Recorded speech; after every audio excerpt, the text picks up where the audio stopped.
muñeca! ¡Ey, la delegada! Por fin tenía una oportunidad de montar algo gordo y la muy perdedora ni siquiera consigue reunir a más de 5. ¡Chaval! ¿Qué pasa, tío? Toma. ¡Epa! ¿Qué tal, José? Mira, justamente ahora Rocío nos estaba explicando cómo ha conseguido su doctorado en química. ¿Qué haces tú ahora? Bueno, ahora mismo estoy en paro, pero nada, que en cuanto consiga un trabajo y 4 horrillos, pues monto un gimnasio y a forrarme.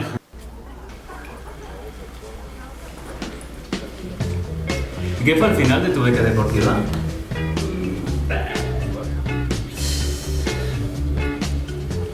Venga, no nos pongamos tensos, ¿eh? Vamos a tomar un poco más de vino. ¿Sí? Venga, ahí.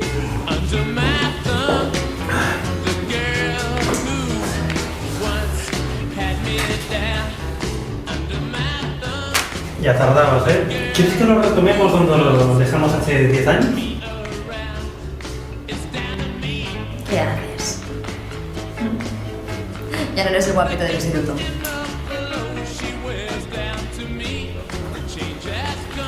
Anda, vamos, volvamos al grupo. El muy cabrón me encerró en la sala de castigo durante todo un día.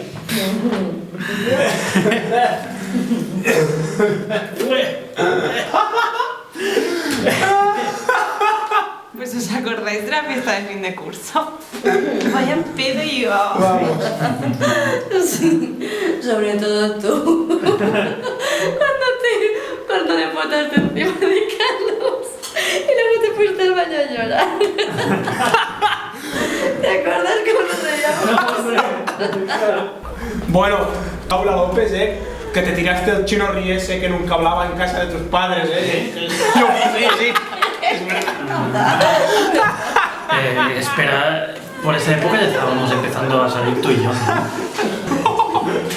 Bueno, José, entiéndelo. Por aquel entonces nadie se atrevía a decirte nada. Cállate la puta boca, bola de sebo. Cállate.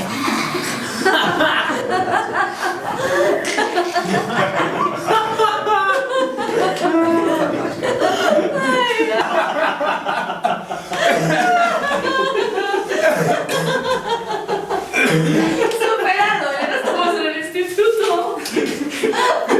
Yo me largo, sois unos putos perdedores.